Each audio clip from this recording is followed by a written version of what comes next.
1장 1절에서 5절입니다.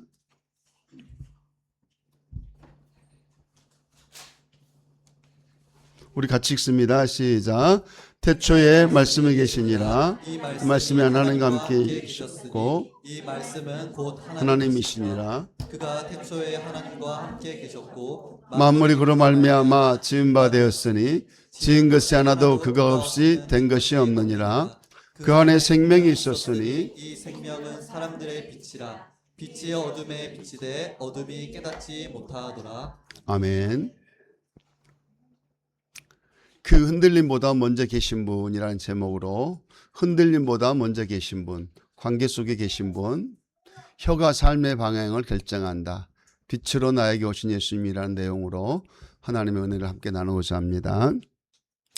목회를 하다 보면은 어제까지는 건강하시던 분이 생각지도 않는 질병 때문에 삶 전체가 흔들리는 그런 모습들을 많이 볼 수가 있습니다. 또 뿐만 아니라 평생 함께했던 어떠한 그 사람이 그 자신과 어떤 믿음의 관계를 다 깨뜨려 버리고 예고도 없이 그 사람과의 관계 단절을 해서 아파하는 그러한 성도도 마주할 때가 있습니다. 안정적이라고 여겼던데 직장과 사업이 무너져 내려서 무엇을 해야 될지, 무엇을 먹고 살아야 될지 안절부절하는 그러한 성도도 만날 때가 있습니다.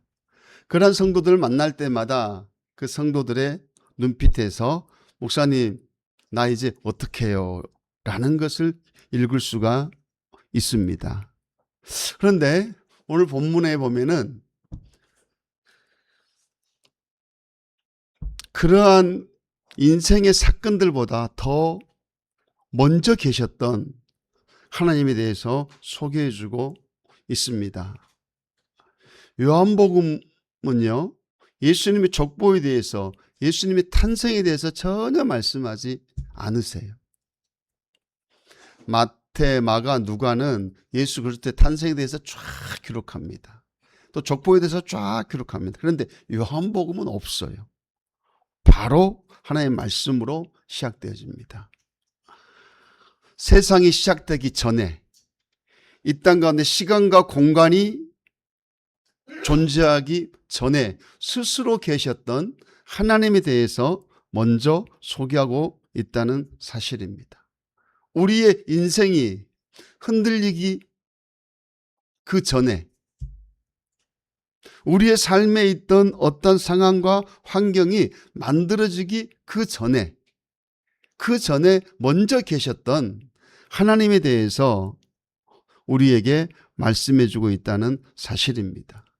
그러므로 사랑하는 성도 여러분, 우리의 삶의 흔들림보다 우리의 삶의 어떤 아픔과 고통보다 더 크신 분이 바로 그 전에 계셨던 하나님이라는 사실을 믿으시기를 주의 이름으로 축복합니다. 그것이 우리가 나아가야 될 믿음의 가장 원초적인 배경입니다. 내 삶에 일어나는 여러 가지 삶의 정황들은 내가 세상을 살기 그 전부터 계셨던 그 하나님에 대해서는 아무 힘도 발휘하지 못하는 그런 힘없는 존재라는 것입니다. 요한복음 1장 1절 한번 보겠습니다. 자, 우리 같이 읽습니다.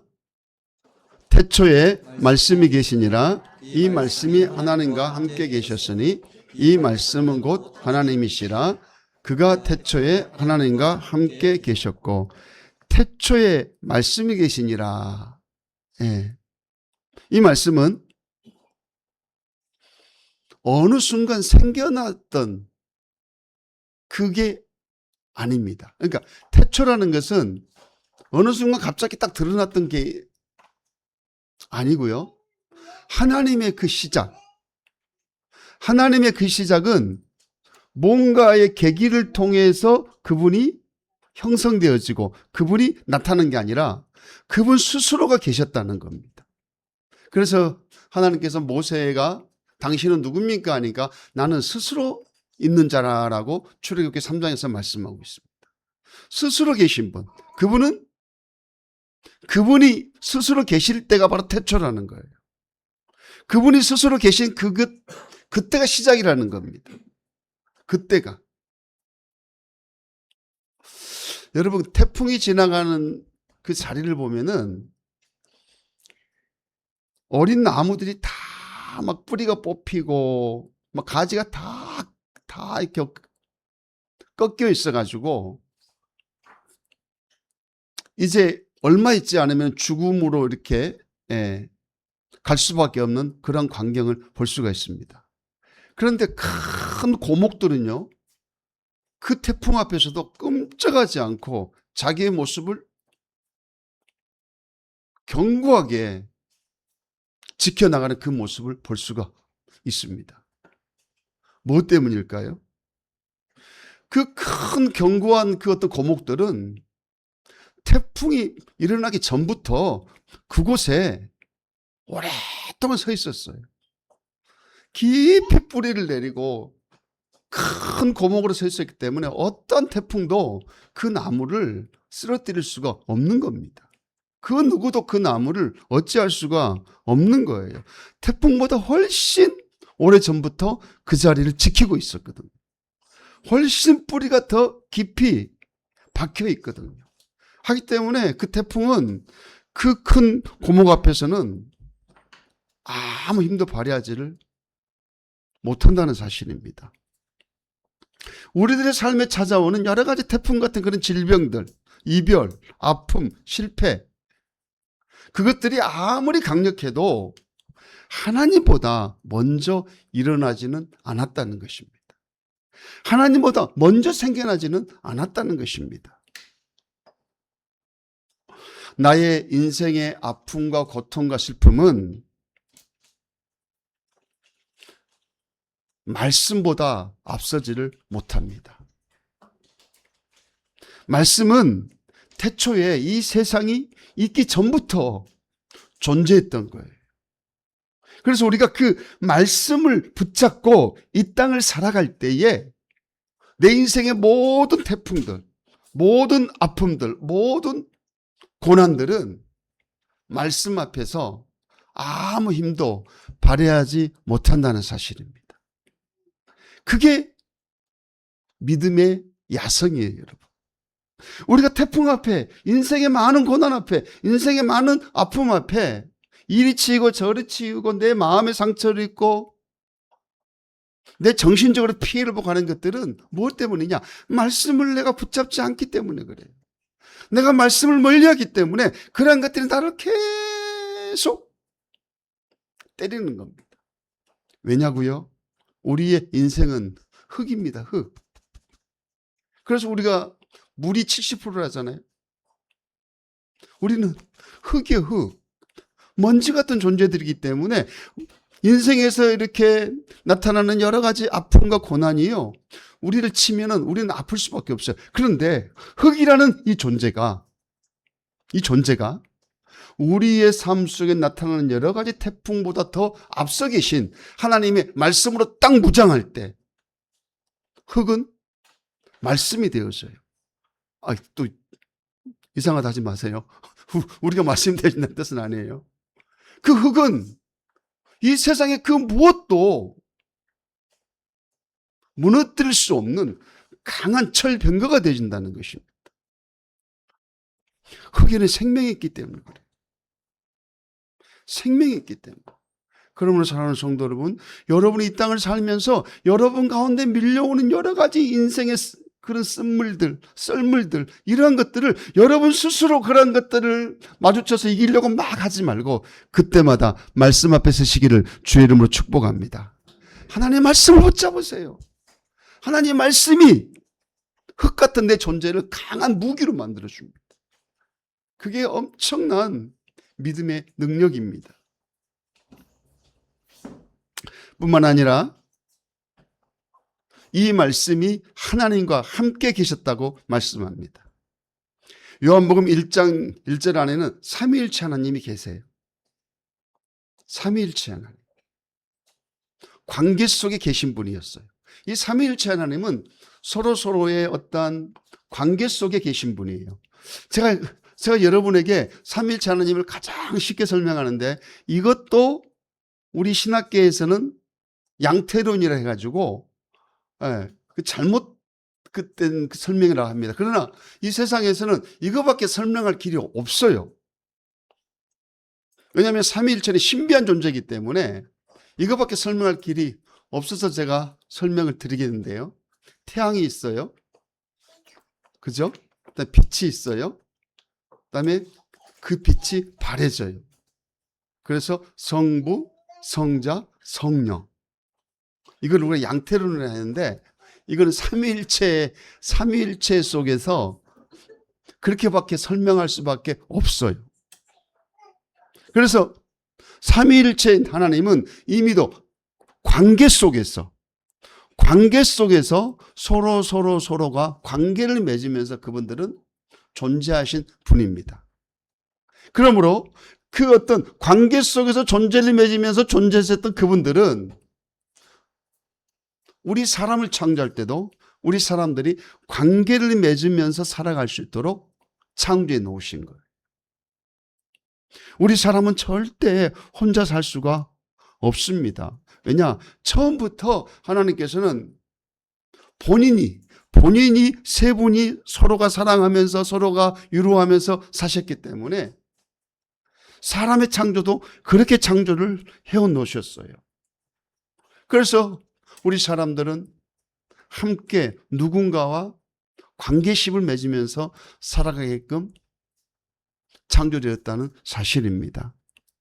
사람이 살면서 가장 힘들고 어려운 게 무엇이라고 생각합니까? 사람이 이 세상을 살면서 가장 아프고 고통스러운 게 무엇이라고 생각하십니까?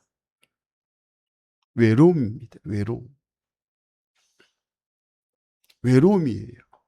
외로움만큼 사람을 힘들게 하는 게 없습니다. 아무도 내 곁에 없다. 아무리 성령 충만해도요, 인생은 외로움이 엄습해 올 때가 있습니다.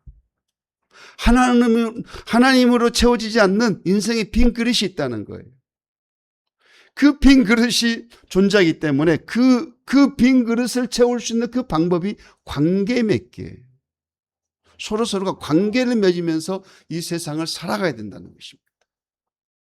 관계를 맺으면서 세상을 살아갈 때에 성령으로 충만해지고 내 삶의 빈 공간들이 관계를 통해서 메꿔진다는 사실입니다.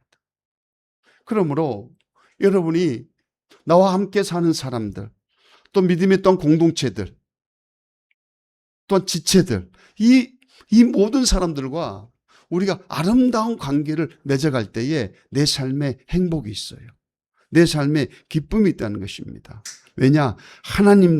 하나님이 자신이 관계 속에서 존재하셨기 때문에 그렇습니다. 우리 인생은 관계를 맺지 않으면 엄청난 고통이 있어요. 엄청난 아픔이 있어요. 관계를 맺을 때에 거기에 에너지가 솟구칩니다. 이제 저희 노예 많은 선배 목사님들이 은퇴를 하십니다. 매년마다 한 4, 5명씩 은퇴를 하세요. 그런데 은퇴를 하시고 한 6개월, 1년 후에 그 선배 목사님들 좀 보면요, 현장에 계실 때하고 너무 달라요. 현장에 계실 때는 정말 팔팔하셨는데 6개월밖에 안 지나는데도 팍팍 늙으셨어요. 그래서 이렇게 대화를 해보면은 외롭대요. 할 일이 없대요. 그래도 현장에 있을 때는 주일날 설교하기 위해서 연구하고 성경 보고 또 막 세미나 듣고 이랬는데 주일날 설교도 안 하니까 이제는 무력해진대요. 그리고 찾는 사람이 없대요. 많이 외롭답니다. 왜 그러실까요? 그분들이 한평생 목회하셨는데 모든 관계가 다 단절된 거예요. 노예와도 관계 단절됐죠. 교회하고도 관계 단절됐죠. 여러분, 성도들은요, 목사가 은퇴하자마자 딱 선을 칩니다. 그게 또 정상이고요. 그만큼 외로움이라는 것은 사람의 에너지를 다 갉아먹습니다. 그러므로 여러분들이 내 주위에 있는 그 사람들과 참으로 좋은 관계를 맺기 위해서 애쓰고 힘쓰고 노력해야 됩니다. 그 좋은 관계가 내 삶의 활력소가 되어져요. 왜 그러느냐? 하나님도 성부와 성자와 성령 이 세 분 하나님이 함께 관계를 맺으면서 이 세상의 일을 섭리해 나갔기 때문에 그러합니다. 그러므로 함께 믿음 생활하는 공동체 그 지체들을 소중히 여기시는 여러분이 되기를 주의 이름으로 축복합니다. 여러분의 가정의 식구들을 소중히 여기세요. 여러분의 친구들을 귀하게 여기세요. 그들을 이용하지 마세요. 활용하지 마세요. 그들을 한 사람 한 사람을 귀하게 여기고 한 사람 한 사람을 소중히 여길 때 내 삶의 풍성한 삶의 열매가 나타날 줄 믿습니다. 우리 요한복음 1장 3절 보겠습니다. 자, 우리 같이 읽습니다. 만물이 그로 말미암아 지은 바 되었으니 지은 것이 하나도 그가 없이 된 것이 없느니라. 창조라는 것은요, 무에서 유를 창조하는 겁니다. 리모델링은 우리가 창조라고 하지 않습니다. 잿더미가 돼버렸어요. 불이 나가지고 잿더미가 됐어요. 아무것도 없어요. 거기에서 이제 창조가 시작되는 것입니다. 처음부터 다시 털을 닦고 처음부터 다시 만들어내는 것을 보고 창조를 합니다. 그래서 창세기 1장 1절에 태초에 하나님이 천지를 창조하시니라. 창세기 1장 1절에 나오는 그 태초는 만물의 시작이라는 것을 알려주고 있습니다.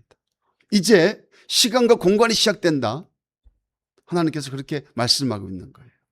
그러면 이제 시간과 공간의 시작이 뭘로 되어지느냐? 그로 말미암아, 말씀으로 말미암아 되어진다는 것입니다. 이 세상의 모든 창조물은 하나님께서 말씀으로 창조했다는 사실을 기억하시기를 축복합니다.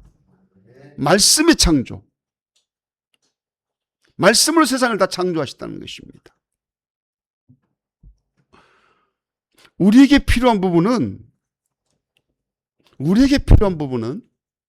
말씀으로 창조하시는 하나님도 우리에게 절대적이지만은 하나님께서 말씀에 넣으신 그 말씀이 더 절대적입니다. 왜냐면요, 하나님의 그 본체는 우리에게 보여지지가 않아요. 또 우리가 볼 수도 없어요. 그러나 하나님이 말씀에 놓으신 하나님의 그 말씀은 하나님이 나는 이런 사람이야, 나는 이런 사람이라고 하나님 자신에 대해서 기록한 게 하나님 말씀입니다. 그러므로 하나님을 보려고 여러분들이 애쓰지 말고 말씀을 통해서 하나님을 경험하시기를 축복합니다. 그 말씀으로 이 세상을 창조하신 거예요. 그 말씀으로. 그러므로 말씀이 우리에게는 절대적으로 필요한 것들입니다. 하나님의 꿈속에서 뭐 어떻게 했다? 하나님의 환상을 어떻게 했다? 그것은 내 주관적일 수가 있어요. 그러나 기록된 그 말씀은 변치 않습니다. 어느 누구도 그 어떤 기록된 말씀에 대해서는 태클을 걸 수가 없어요. 기록된 말씀을 가지고 태클을 건다. 이단입니다. 하나님 말씀의 절대성이에요. 그러므로 그 말씀이 우리의 삶을 새롭게 만들어간다는 사실입니다. 여러분이 지금 여러분의 삶 속에 무엇 때문에 걱정하시고 무엇 때문에 염려하시고 무엇 때문에 여러분이 불안해하시고 두려워하십니까? 각자에게 다 있을 거예요. 육아 때문에, 부모 때문에, 직장 때문에, 뭐 취업 때문에, 뭐 때문에 다 있을 겁니다. 그러나 그 모든 것들은 말씀을 통해서 다 해결된다는 사실을 믿으시기를 축복합니다. 말씀을 통해서 해결되어집니다. 왜냐? 말씀은 창조하는 거거든요. 만물을 지었거든요. 이 땅의 모든 것들이 말씀을 통해서 이루어졌거든요. 그러면은 그 말씀이 우리에게 어떤 영향을 미치느냐? 자, 한번 따라합시다. 말씀을 통해 은혜가 주어진다. 말씀을 통해서요, 우리에게 하나님의 은혜가 밀려옵니다. 그러면 그 은혜는요, 어떤 역할을 하느냐? 내가 보는 그 눈의 시각을 바꿔줘요. 하나님의 은혜가 나에게 딱 들어오기 시작하잖아요. 하나님의 은혜가 내 삶을 이끌어가기 시작하잖아요. 어제와 똑같은 환경인데도 어제 보아오면서 내가 느꼈던 그 생각과 오늘 보면서 느꼈던 그 생각이 완전 다릅니다. 왜냐? 하나님의 은혜의 시각으로 바라보느냐, 내 시각으로 바라보느냐, 그 차이가 있기 때문에 그러하다는 거예요. 말씀을 통해서 우리가 은혜를 경험하는 것입니다. 은혜를 경험하는 것입니다. 그러므로 그 은혜라는 것은 무엇이냐? 이미 일어났던 그 사건들, 그것을 어떻게 재해석할 것인가, 그리고 어떻게 고백할 것인가입니다. 그게 은혜예요. 말씀을 통해서 내가 은혜를 받는데 그 말씀을 가지고 내 삶 속에 일어난 사건을 내가 어떻게 해석할 것인가, 그리고 어떻게 내가 고백할 것인가. 그게 은혜의 강도에 따라서 엄청난 차이가 있습니다. 내 입에서 나가는 그 말이 어떤 말이냐? 그 말이요, 실제로 우리의 태도와 관계와 다음에 걸어갈 그 걸음의 방향을 결정합니다. 뭐가요? 내 입술에서 나오는 그 말이. 그 말은 뭘로서 교정이 되어지느냐? 하나님의 말씀을 통한 은혜로서만 교정이 되어져요.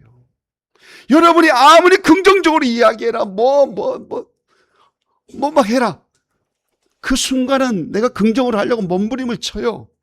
그러나 은혜가 딱 그런 생각이 나를 사로잡지 않는 그 순간은 내 입에서도 똑같이 이야기가 나옵니다. 그러나 내가 하나님 말씀을 통해서 은혜를 계속 받아요. 하나님 말씀을 통해서 내가 계속 그 은혜로 살아가요. 그러면요, 모든 바라보는 것들이 다 바뀌기 시작해요. 어제까지만 해도 그 왼수 같은 놈이 정말 사랑스럽게 보여져요.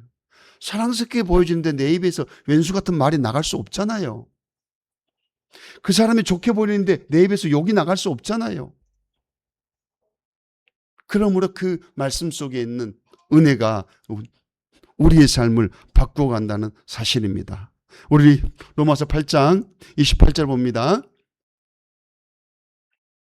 자, 우리 같이 읽습니다. 우리가 알거니와 하나님을 사랑하는 자 곧 그의 뜻대로 부르심을 입은 자들에게는 모든 것이 합력하여 선을 이루느니라.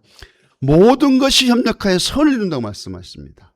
이거는 성격이 좋아서 나오는 그런 말이 아니라 성령이 주시는 믿음의 눈으로만 가능한 고백이라는 것입니다. 모든 것이 협력한다는 것은 네가 잘못했고, 네가 잘했고, 네가 게으르고, 너는 부지런하고, 이런 것들을 다 조합해가지고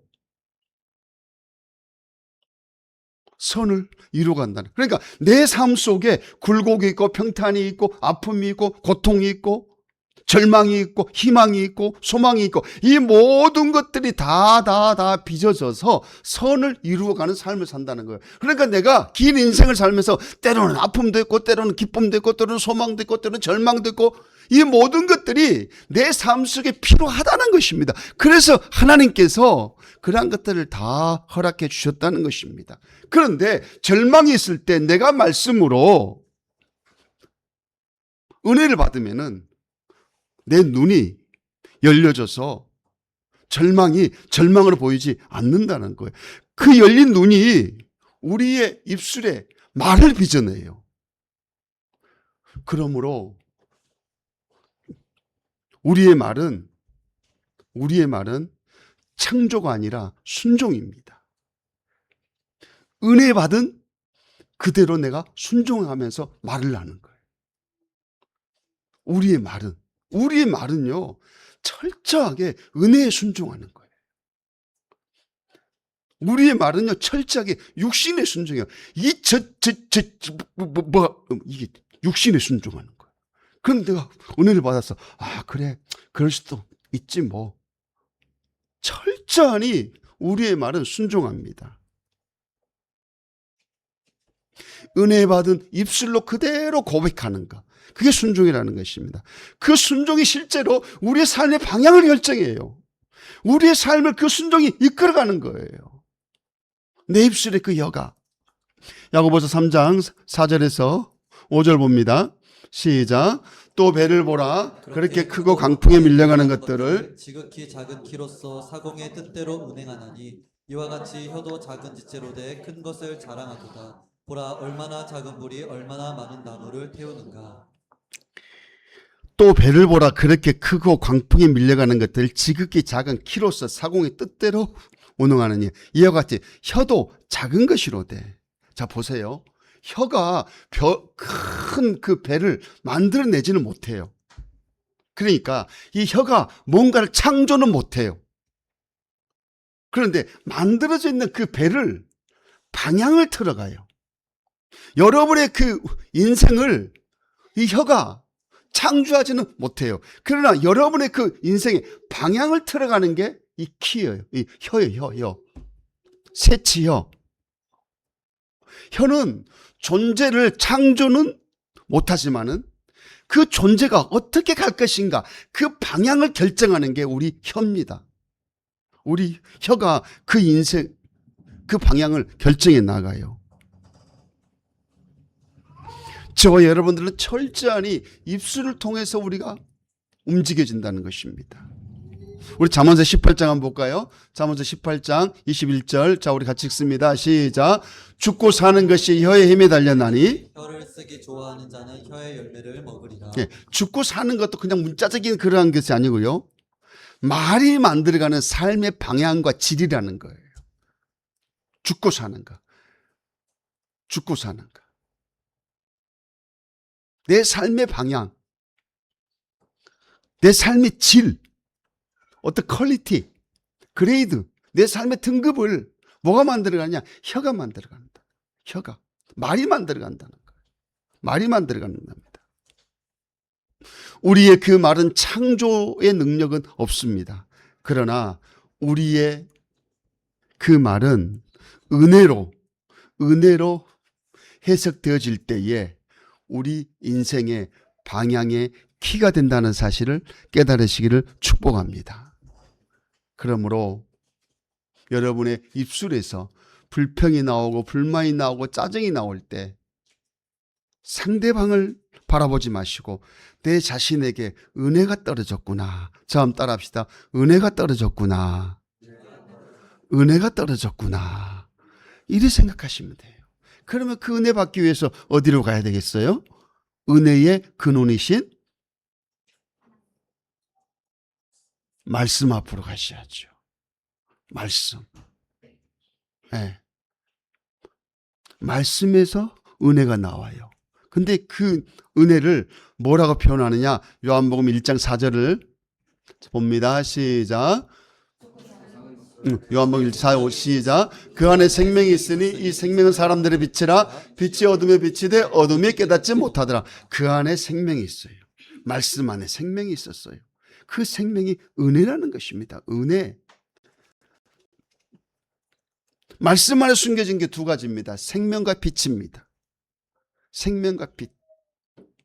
은혜와 빛이라는 거예요. 태양이 있습니다.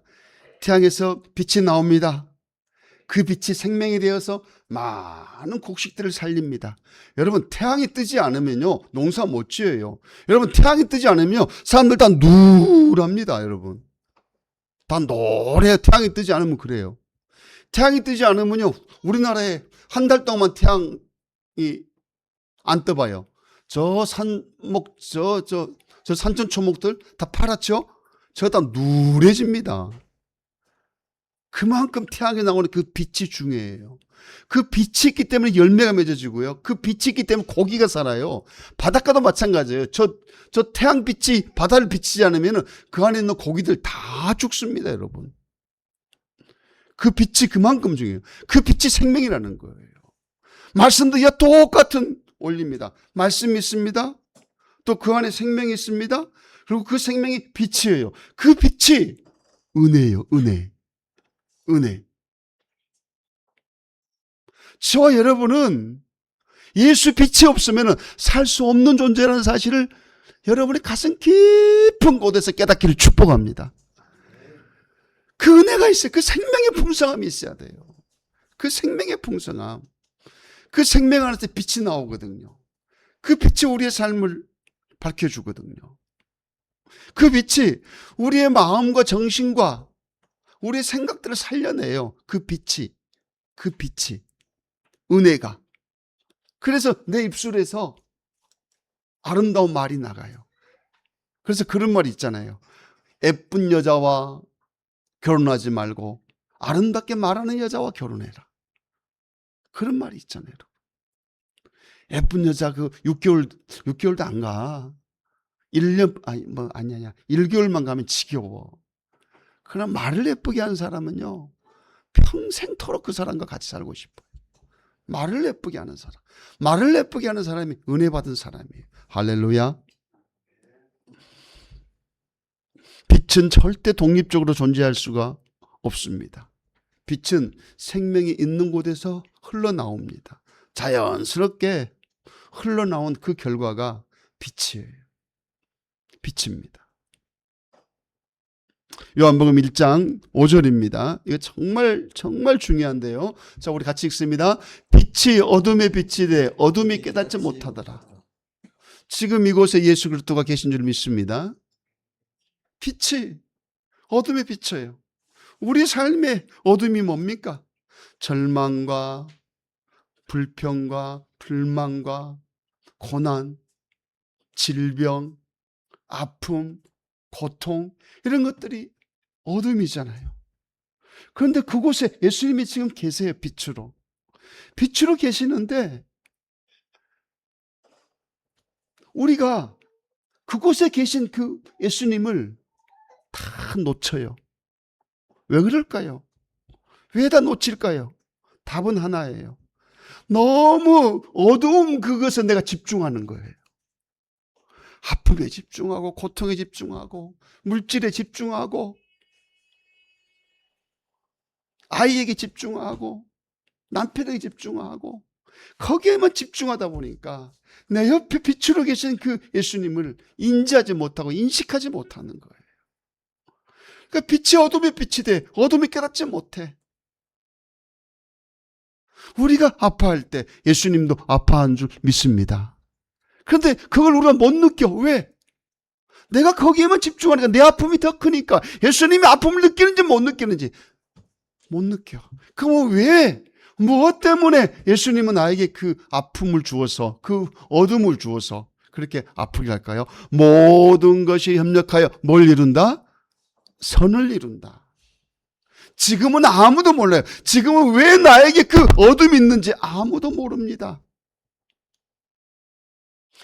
이 안 목사도 얼마나 하나님 앞에 기도했겠습니까?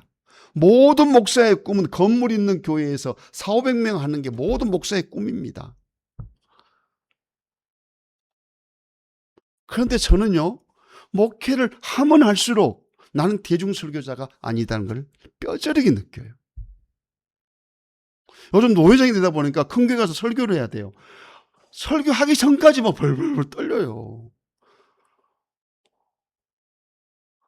아니 300명이 앉아있으면 600개의 눈이 날 쳐다보고 10,000명이 앉아있으면 20,000개의 눈이 날 쳐다보는데 막 기절 초풍할 것 같아요. 그런데 딱 단에만 쓰면 뭐 또 묘하게 또 잘 돼. 아무튼.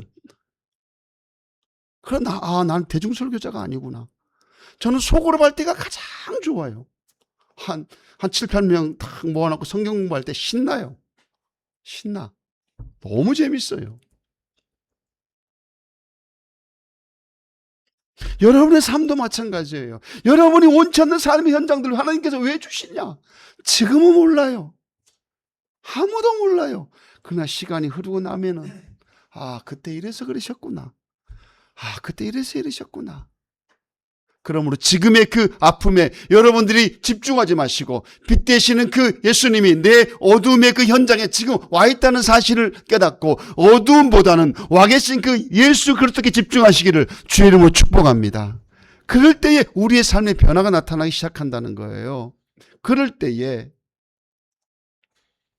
그 빛으로 내 삶이 아름답게 변화된다는 사실을 여러분 깨닫으시고 매 순간마다 빛 대신 예수와 함께 복되고 행복한 나날이 되시기를 주의 이름으로 간절히 축복합니다.